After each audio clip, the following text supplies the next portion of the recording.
আউযুবিল্লাহি মিনাশ শাইতানির রাজিম। বিসমিল্লাহির রহমানির রহিম। শেষ জামানা। আসসালামু আলাইকুম। প্রিয় মুসলিম ভাই ও বোন, প্রথমেই আন্তরিকভাবে অনুরোধ জানাচ্ছি চিঠিটি সম্পূর্ণভাবে পড়ার জন্য। এই চিঠির বার্তাটি অত্যন্ত গুরুত্বপূর্ণ প্রত্যেক মুসলিম নরনারীর জন্য। এই চিঠিতে উল্লেখ্য বিষয়সমূহ হচ্ছে শিরক ও শিরকের রূপ ধ্বংস করা, আল্লাহর দিন প্রতিষ্ঠা করে মুসলিমদের হারানো সোনালী ইতিহাস ফিরিয়ে আনা এবং মোহাম্মদ কাসিম ও তার স্বপ্নের সত্যতা সম্পর্কে অবগত হওয়া। প্রথমেই মোহাম্মদ কাসিম সম্পর্কে ধারণা নেওয়া যাক, তারপর উল্লিখিত বিষয়গুলো সংক্ষিপ্তভাবে আলোচনা করা হবে। মোহাম্মদ কাসিমের পরিচয়। মোহাম্মদ কাসিম বিন আব্দুল কারিম হচ্ছে তার সম্পূর্ণ নাম। তার জন্ম 1976 সালে পাকিস্তানের লাহোরে সৈয়দ কুরাইশ বংশের একটি সাধারণ পরিবারে। ইতিমধ্যে হয়তোবা অনেকেই তার সম্পর্কে জেনেছেন সোশ্যাল মিডিয়ার মাধ্যমে। এর মধ্যে হতে অনেকেরই পজিটিভ এবং নেগেটিভ দুটো ধারণাই রয়েছে। যাদের নেগেটিভ ধারণা রয়েছে তার মূল কারণ হচ্ছে মোহাম্মদ কাসিম নিজেকে ইমাম মাহদী দাবি করেছেন, যা মোটেই সত্য নয়। এমনকি কেউ কোনো প্রমাণও দেখাতে পারবে না। কিন্তু মোহাম্মদ কাসিম এর দাবি হচ্ছে আল্লাহ এবং শেষ নবী হজরত মুহাম্মদ সাল্লাল্লাহু আলাইহি ওয়াসাল্লাম প্রায়ই তার স্বপ্নে আসেন এবং কিয়ামতের আগে সংঘটিত ঘটনাগুলি তাকে স্বপ্নে দেখান এবং শিরক ও শিরকের রূপগুলি সম্পর্কে সতর্ক করেন। এখন মোহাম্মদ কাসিমের স্বপ্নের সত্যতা কতটুকু তাহলে জেনে নেওয়া যাক। মোহাম্মদ কাসিমের স্বপ্নের সত্যতা। স্বপ্ন সম্পর্কে কোরআন ও হাদিসে অনেক ঘটনা ও দিক নির্দেশনা রয়েছে। আবু হুরায়রা রাদিয়াল্লাহু তাআলা আনহু থেকে বর্ণিত, তিনি বলেন, আমি রাসূল সাল্লাল্লাহু আলাইহি ওয়াসাল্লামকে বলতে শুনেছি, মুবাশশিরাত, সুসংবাদবাহী বিষয়াদি ছাড়া নবুয়তের আর কিছু অবশিষ্ট নেই। সাহাবাগণ জিজ্ঞাসা করলেন, সুসংবাদবাহী বিষয়াদি কি? তিনি বললেন, ভালো স্বপ্ন। সহিহ বুখারী, ইসলামিক ফাউন্ডেশন, 6519। আবু হুরায়রা রাদিয়াল্লাহু তাআলা আনহু থেকে বর্ণিত, তিনি বলেন, রাসূলুল্লাহ সাল্লাল্লাহু আলাইহি ওয়াসাল্লাম বলেছেন, যখন কিয়ামতের সময় সন্নিকটে হবে তখন মুমিনের স্বপ্ন খুব কম মিথ্যা হবে। যে ব্যক্তি অধিক সত্যবাদী তার স্বপ্নও অধিক সত্য হবে। মুসলিমের স্বপ্ন হলো নবুয়তের 46 ভাগের 1 ভাগ। সুনান আত-তিরমিজি, ইসলামিক ফাউন্ডেশন, 2273। মোহাম্মদ কাসিমকে যখন জিজ্ঞেস করা হলো, আপনি স্বপ্ন নিয়ে মিথ্যা কথা বলছেন, এর জবাবে মোহাম্মদ কাসিম বললেন, যে ব্যক্তি আল্লাহ ও তার রাসূল সাল্লাল্লাহু আলাইহি ওয়াসাল্লামের নাম ব্যবহার করে মানুষকে বিভ্রান্ত করে সে চিরকাল জাহান্নামে থাকবে। মিথ্যাবাদীদের উপর আল্লাহর লানত বর্ষিত হোক। লানাতুল্লাহি আলাল কাযিবিন। মোহাম্মদ কাসিম আরও বলেন, আমি যদি মিথ্যাবাদী হয়ে থাকি তাহলে আমি যা বলছি তা কখনো ঘটবে না, আর যদি ঘটে যায় তাহলে আমি মিথ্যা বলছি না। সুতরাং আপনারা কয়েকটা দিন অপেক্ষা করুন। আশ্চর্যের বিষয় হচ্ছে যে অলরেডি তার অনেকগুলো স্বপ্ন বাস্তবায়ন হয়েছে। সুতরাং মোহাম্মদ কাসিম মিথ্যা বলছেন না। মোহাম্মদ কাসিম আরও বলেন, আমার বয়স যখন 17 বছর তখন থেকে প্রতিনিয়ত আমি আল্লাহ ও শেষ নবী হজরত মুহাম্মদ সাল্লাল্লাহু আলাইহি ওয়াসাল্লামকে স্বপ্নে দেখি, কিন্তু আমি কখনো কারো কাছে শেয়ার করিনি, কারণ আমি মনে করতাম আমি একজন অতি সাধারণ মুসলিম, তেমন ইসলামিক জ্ঞান ও চর্চা করি না। কাজেই আমার মতো সবার স্বপ্নেই আল্লাহ ও নবী সাল্লাল্লাহু আলাইহি ওয়াসাল্লাম আসেন। কিন্তু হঠাৎ একদিন 2014 সালে আল্লাহ ও মুহাম্মদ সাল্লাল্লাহু আলাইহি ওয়াসাল্লাম স্বপ্নে আমাকে আদেশ করলেন, কাসিম, স্বপ্নে তোমাকে যা যা দেখানো হয়েছে তা মানুষের কাছে শেয়ার করো।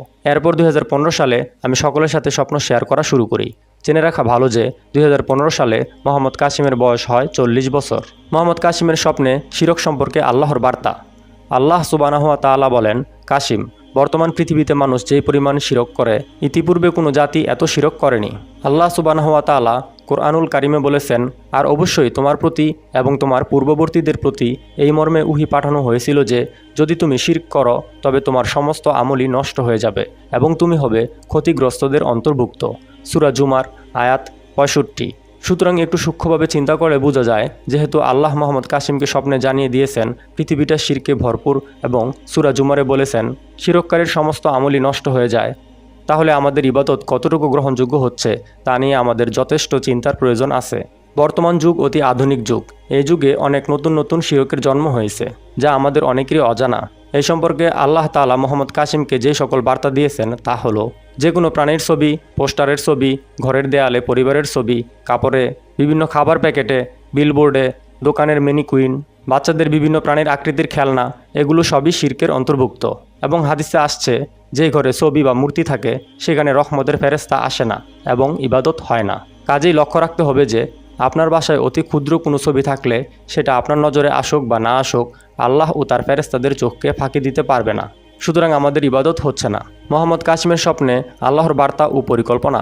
এই চিঠির মাধ্যমে কখনো সেই স্বপ্নগুলির বিস্তারিত বলা সম্ভব নয়, তবে সারসংক্ষেপ হলো, পৃথিবীতে বর্তমান মুসলমানদের শক্তিশালী 3টি দুর্গ আছে। 1 তুরস্ক, 2 সৌদি আরব এবং 3 পাকিস্তান। কাফির শক্তি সবার আগে প্রথম দুর্গ তথা তুরস্ককে ধ্বংস করবে, তারপর দ্বিতীয় দুর্গ সৌদি আরবকেও ধ্বংস করবে।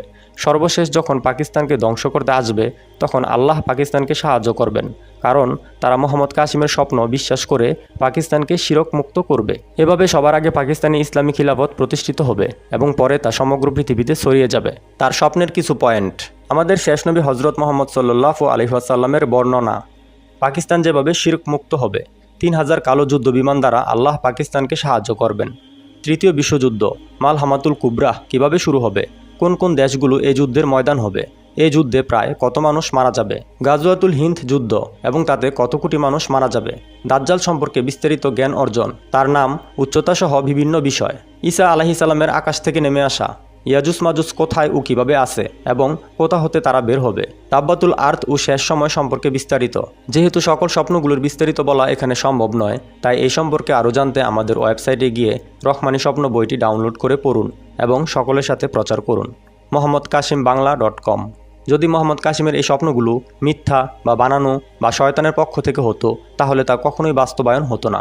যেহেতু তার এই স্বপ্নগুলো 100% সত্য হওয়া শুরু হয়েছে, তাই তার এই স্বপ্নগুলো অবশ্যই আল্লাহর পক্ষ থেকেই এসেছে। মোহাম্মদ কাসিমের স্বপ্নের মূল বার্তা হচ্ছে, মুসলিমদের আবার পৃথিবীতে প্রতিষ্ঠিত হওয়ার জন্য এবং আল্লাহর সাহায্য পাওয়ার জন্য প্রধান শর্ত হল ব্যক্তি, সমাজ ও রাষ্ট্রকে শিরক ও তার সকল রূপ থেকে মুক্ত করতে হবে। তাহলেই কেবল আল্লাহ সাহায্য করবেন, তা না করে অন্য যে কোনো উপায় অবলম্বন করলে মুসলমানরা ব্যর্থ হবে। কোরআন ও সুন্নাহ থেকে আপনারা সবাই জানেন, আসহাবে কাহাফের যুবকদেরকে আল্লাহ সাহায্য করেছিলেন, কারণ তারা শিরক করবে না, এজন্য তারা একত্র হয়েছিল। সূরা কাহাফ। নূহ আলাইহিসসালাম ও তার জাতির কিছু লোককে আল্লাহ মহাপ্লাবন থেকে রক্ষা করেছিলেন, যারা শিরক মুক্ত হয়েছিল। ইব্রাহিম আলাইহিসসালামকে আল্লাহ বন্ধু হিসেবে গ্রহণ করেছিলেন, তার অন্যতম একটি কারণ তিনি মূর্তি ভেঙেছিলেন। শিরকে কঠোরতার জন্য মুসা আলাইহিসসালাম তার বড় ভাই হারুন আলাইহিসসালামের দাড়ি মোবারক টেনে ধরেছিলেন। সুলাইমান আলাইহিসসালাম রানী বিলকিসের বিরুদ্ধে যুদ্ধ করতে কঠোর যোদ্ধা পাঠাতে চেয়েছিলেন, কারণ তারা সূর্যের উপাসনা করত। শেষ নবী হজরত মোহাম্মদ সাল্লাল্লাহু আলাইহি ওয়াসাল্লাম নবুয়ত পাওয়ার পর প্রথম 13 বছর সবচেয়ে বেশি দাওয়াত দিয়েছিলেন শিরকের বিরুদ্ধে, তাওহীদের পক্ষে। সহিহ বুখারী, ইসলামিক ফাউন্ডেশন, 5527 নং হাদিস। ইব্রাহিম ইবনু মুনজির রহিমাহুমুল্লাহ আবদুল্লাহ ইবনু উমর রাদিয়াল্লাহু তাআলা আনহু থেকে বর্ণিত, তিনি বলেন, রাসূলুল্লাহ সাল্লাল্লাহু আলাইহি ওয়াসাল্লাম বলেছেন, যারা এই জাতীয় প্রাণীর ছবি তৈরি করে কিয়ামতের দিন তাদের শাস্তি দেওয়া হবে। তাদের বলা হবে, তোমরা যা বানিয়েছিলে তা জীবিত করো। সহিহ বুখারী, ইসলামিক ফাউন্ডেশন, 5528 নং হাদিস। মুয়াজ ইবনু ফাজালাহ রহিমাহুমুল্লাহ আয়েশা রাদিয়াল্লাহু তাআলা আনহু থেকে বর্ণিত, তিনি বলেন, নবী সাল্লাল্লাহু আলাইহি ওয়াসাল্লাম নিজের ঘরে এমন কিছুই না ভেঙে ছাড়তেন না যাতে কোনো প্রাণীর ছবি থাকত। ইউসুফ আলাইহিস সালামের জামানায় এক কাফির বাদশাহর স্বপ্ন অনুযায়ী প্রস্তুতি নেওয়ার কারণে সেই জাতি দুর্ভিক্ষ থেকে রক্ষা পেয়েছিল। তাই মোহাম্মদ কাসিমের স্বপ্ন অনুযায়ী আমরা প্রস্তুতি নিলে আগামী খারাপ সময় হতে আমরা রক্ষা পাবো ইনশাআল্লাহ। এজন্য আপনারা তার স্বপ্ন সম্পর্কে জানুন এবং তার স্বপ্নের মূল বার্তা শিরক থেকে নিজে মুক্ত হওয়া এবং এই সম্পর্কে অন্যান্য মানুষকে সচেতন করুন। সাওবান রাদিয়াল্লাহু তাআলা আনহু থেকে বর্ণিত, তিনি বলেন, রাসূলুল্লাহ সাল্লাল্লাহু আলাইহি ওয়াসাল্লাম বলেছেন, আমার উম্মতের দুইটি দল, আল্লাহ তাআলা তাদেরকে জাহান্নাম হতে পরিত্রাণ দান করবেন। একদল যারা হিন্দুস্তানের জিহাদ করবে, আর একদল যারা ঈসা ইবনে মরিয়ম আলাইহিস সালামের সঙ্গে থাকবে। সুনান আন-নাসাই, ইসলামিক ফাউন্ডেশন, 3178। বিশেষ দ্রষ্টব্য, আপনাদের অবগতির জন্য জানানো যাচ্ছে যে আমি বা আমরা কোনো দলের বা সংগঠনের অন্তর্ভুক্ত নই। কোরআন ও হাদিসের নির্দেশ এবং মোহাম্মদ কাসিমের স্বপ্নের উপর বিশ্বাস স্থাপন করে আপনাদের কাছে বার্তাটি পৌঁছে দিচ্ছি। সেই সাথে আপনাদেরকে অনুরোধ জানাচ্ছি বার্তাটি সবার সাথে শেয়ার করার জন্য। জাযাকাল্লাহু খায়রান।